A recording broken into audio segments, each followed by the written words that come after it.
Greetings YouTube, this is Toy Customizer Wake Angel 2001, and today I'm going to do a review of a Transformers figure. This is Classics Mirage. He's the first toy that I've ever gotten from the Classics Universe line. And from 2006, he's actually one of their earlier releases. I believe he comes from Wave 2. He's a Formula 1 race car, which is actually one of my favorite kind of race cars, because it's just like a little ball of everything scientifically engineered about cars going fast melded into one. Of course, in real life, Formula 1 race cars don't have a closed cockpit like this. I think the only time I've ever seen one was on Sonic X, Sam Speed's modified police race car thing. Yeah, look at that awesome Transformers toy. Is actually reminding me of one of the silly human side characters from Sonic X. I'm pretty sure you're going to revoke my cool guy license now. But I digress. For some reason, they decided to give him a Reveal the Shield rub sign. You know how these things work. You kind of use some frictional heat. Rub and rub and rub and rub and rub it. And my fingers are made of ice. Well, yeah, an Autobot logo comes up. Now, the Reveal the Shield line, I never really quite got it because, I mean, maybe for new characters you would wonder why they're Autobots or Decepticons, but what's the point of putting a Reveal the Shield logo when he has 3 prominent Autobot logos stickered onto his body? I don't know, it seems kind of weird. And I guess I'd be remiss if I didn't mention all the in-jokes. I'm guessing Mirage is a relatively obscure character from the G1 cartoon, and they were afraid that not many people would really remember him, so they tried to make a bunch of in-jokes to make you feel like more nostalgic for him. Like, his spoiler says Witwicky Spark Plugs. This is a reference to Sam Witwicky and his dad, who the Autobots nicknamed Sparkplug. It must be really hard to see, but his front spoiler says Lithonian Drivetrain. That's a reference to the Lithonian world that was devoured by Unicron in the Transformers movie. Got FP Racing, which I forgot what it means. And Plasma Injection Energy, which sounds really super scientific, but it has the initials PIE. So Mirage eats pie. Now, I want to stress that this is Transformers engineering from the year 2006. So let's see how Transformers developed. The Universe line, I know, is a great fan of people who are fans of the G1 cartoon, because it's basically taking G1 characters and then redoing them with sexy modern-day engineering. Of course, this came out actually before the first live-action movie, and I didn't actually start collecting Transformers toys until the first movie came out. I bought the Voyager Optimus Prime from the first movie, and that was the first official Transformer that I ever bought. So, you know, for a guy my age, even though I've been a fan of the various Transformers series since I was like 5 years old, I didn't actually get my first Transformers toy until, how old was I in 2007? I was 22. Yeah. So I was kind of late on the whole Transformers thing, but I'm really into it now. So making some cameos in this video for the sake of engineering comparison, I have animated Bumblebee, who came out in 2008, which is 2 years after this guy, and animated Arcee, one of the last animated toys, which came out in late 2009, if I recall, possibly early 2010. So yeah, let's do a quick comparison of their vehicle modes. So let's actually move them aside so we can get another close-up of Mirage. I don't know how much it shows. Let's see. There's a lot of reflection there, but if you look, you can see Mirage's face. I need to get a camera with better autofocus. You can see Mirage's face inside the cockpit. Although if you look at the car underside, everything does a really good job of folding away. Aside from the fact that his face is sort of visible, you really can't see any remaining robot kibble. There's no hands. I mean, if you have a good eye, you can probably tell that those are going to become his elbows, but it's really hard to see where this guy turns into a robot at some points. I mean, you could probably trick someone to thinking that this is just a regular race car toy for a while. When you compare it, of course, to Bumblebee, you think Bumblebee does a very good job of hiding the fact that he turns into a robot. I like to keep these things clipped on. I mean, he did wear them in like 2 episodes, but you know, without it, he does look pretty sleek. You know, he's such a cute little car. He's the not Volkswagen Beetle, because Volkswagen wouldn't let Bumblebee be a Beetle anymore, and I'm sad. He actually looks kind of like a Scion, which I kind of had a falling out with Scion since some idiot in a Scion crashed and totaled my mom's car last year. Anyway, I digress. You'd think that he does a pretty good job of being a car until you turn him over and you say, "Hi, Bumblebee!" I mean, not only is his face plainly visible, he has 0 undercarriage. When you compare it to Mirage, who has a very good undercarriage. And I mean, you gotta remember, this toy is 2 years after this one. And then you have Arcee, who is one of the last animated toys. And she's actually, in terms of height, I mean, don't get me wrong, this is a very nice car, but in terms of hiding her robot mode, it's not really as successful. When you look at it, you can see pretty much her body is just folded up there, and perhaps most distracting of all, her hands and head, you can see them. I mean, they put these on the top to distract us from that point, and a lot of people think that this kind of makes it look a little too much like Hot Rod, and if you clip them off, you create a vehicle that looks a lot more like what Arcee looked like back in the G1 days. The only problem is that, you know, the back of her car is clearly a pair of hands. Alright, I'm not gonna waste too much footage recording various transformations, so let's see them up in robot mode and get some comparisons in that kind of engineering. Alright, before I move on to show you the robot modes, I just want to take just like 30 seconds or so to show you the G1 Mirage. This is what the original Mirage figure looked like back in the late 80s or early 90s or whenever he came out.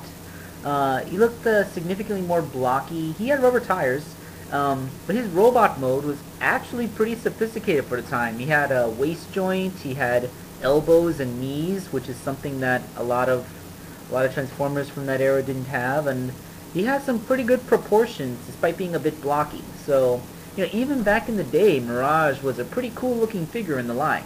Okay, let's see the modern one. And oh yes, you can bet that this is the reason why I just had to get this guy. I know when you look at him, he looks kind of skinny and gangly, plus he has a tiny head. You know, let's get out those animated toys in robot mode to show what I mean. I mean, you can see Bumblebee is slightly shorter than him, but just look at the size of that head.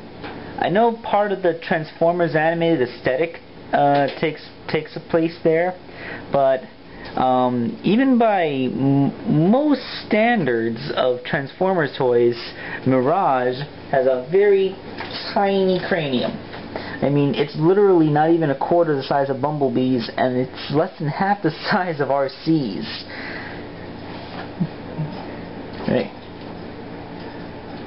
Hey, don't get a big head. Alright, so again, I remember 2006, 2008, 2009.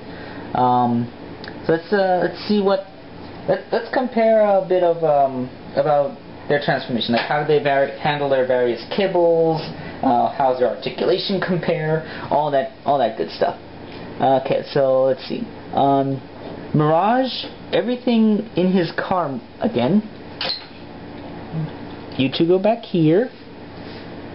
And everything in his car mode is kind of apparent here. I mean, he's very much a car turned into a robot. You see his rear spoilers become his feet, which have unbelievable articulation.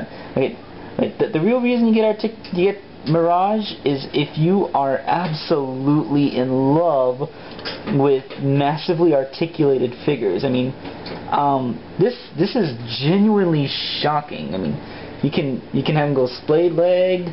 He has amazing shoulders. He has, my hand is covering up those amazing shoulders. He has amazing, like, he has a hinge here, a ball joint here, a swivel up here, double jointed elbow.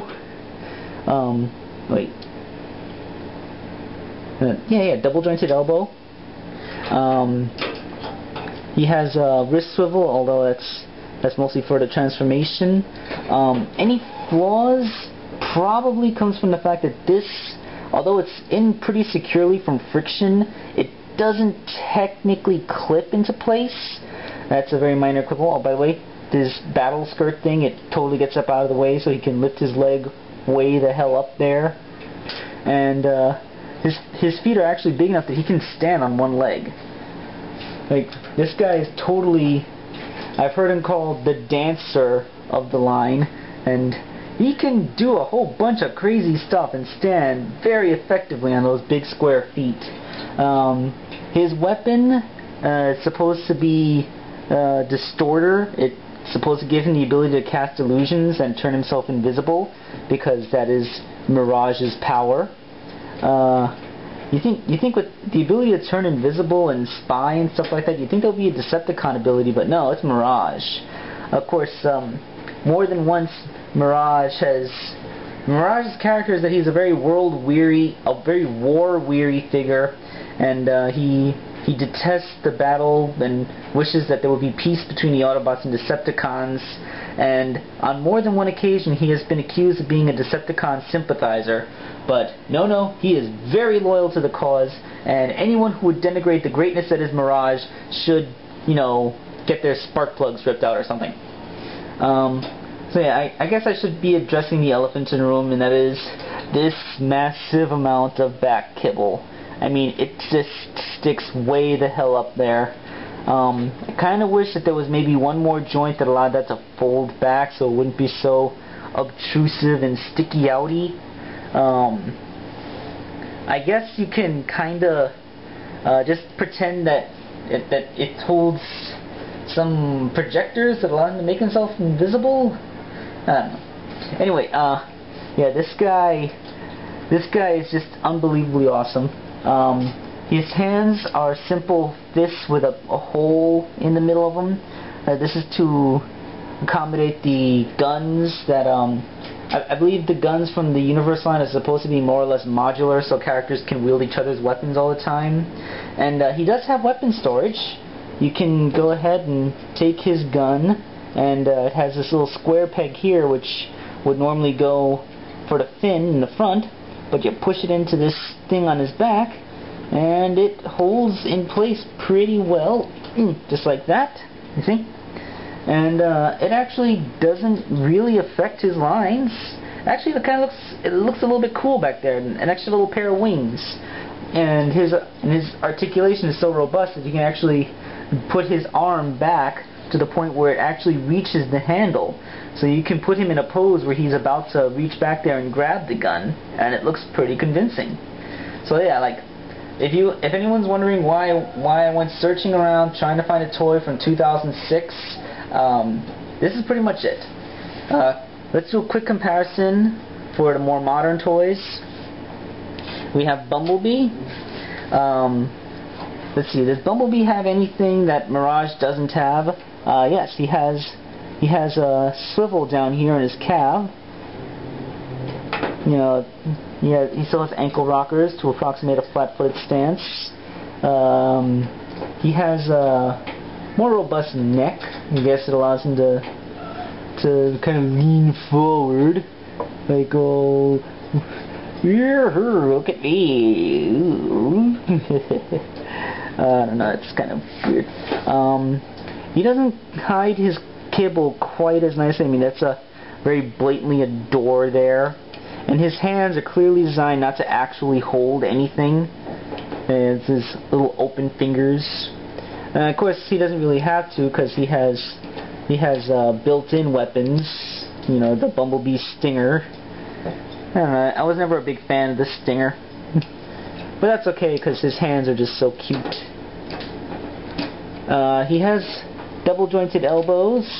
Although his shoulders are just so big, they keep banging into his back there, so it's kind of hard to go into all the same kind of poses.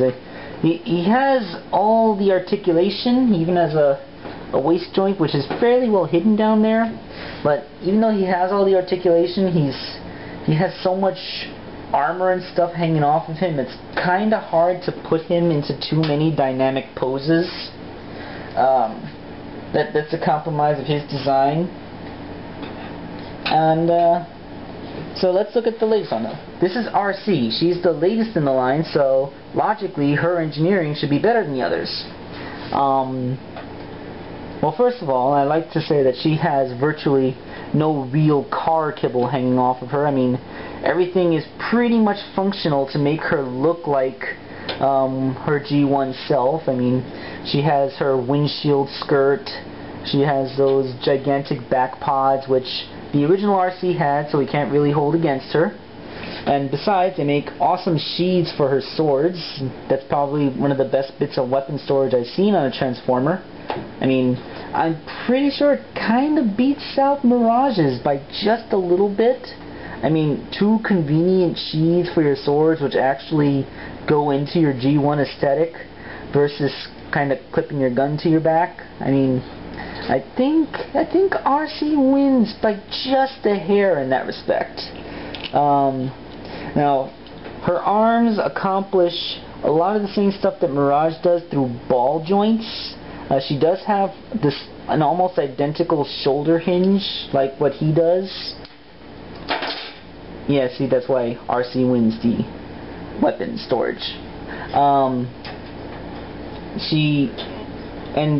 Since that's a ball joint in her elbow, she can actually bring her arm about as much forward as, almost as much. I mean, she can't do this, but she can get pretty close. I mean, it's as functionally close as you could want. And she has a wrist swivel side to side. And actually, that's the thing that Mirage lacks. The one thing that this super articulated Mirage lacks is swivels. Because you see, Bumblebee has his swivels down here in his shin. Arcee has her swivels up here in her thigh. And Mirage, he does not have a swivel there. He does, however, have very awesomely jointed, double-jointed knees, which both Bumblebee and Arcee lack. They only have a single-jointed knee with a somewhat limited range. Yeah, you can make Mirage stand like that. See, Arcee, because of her armor, her knee only goes back about that far. I mean, you can coax a little bit more out of it with the transformation joint, but then you're just bending that back down, so it kind of defeats the purpose. And Bumblebee, well, yes, she also has ankle rockers, except it's mostly decorative because she's really standing on these gigantic back parts of her boots, and her toes are just window dressing. But you know, they put the ankle rocker in there. That's always welcome to see. Bumblebee, his knees are very restricted because of his car panels. I mean, they do bend back about that far. I don't know, I guess that could work for some running poses, although it's kind of a little more limited than I wish. Alright, so by now, at this point, you've been watching a video for about 20 minutes, and you're probably asking yourself, hey, Wake Angel, aren't you a toy customizer? Why are you doing a review? Well, I'm glad you asked. Some people may remember a few weeks ago I put a video out saying that anybody who could acquire a Mirage for me, because this guy, coming from 2006, of course, is no longer in stores, would get a free custom commission. And one of my newest subscribers on DeviantArt, Anonymous Lemons, he took me up on the offer and bought this guy off an eBay auction for a price tag of somewhere between $40 and $50. I wasn't expecting someone to actually go that far just to get a commission from me a little sooner, but because of this, I am holding up to my promise and have been working as much as I can on his request. And you will see what he wanted me to make in the next video. So this is Toy Customizer Wake Angel 2001 signing off. And next time will be a custom video.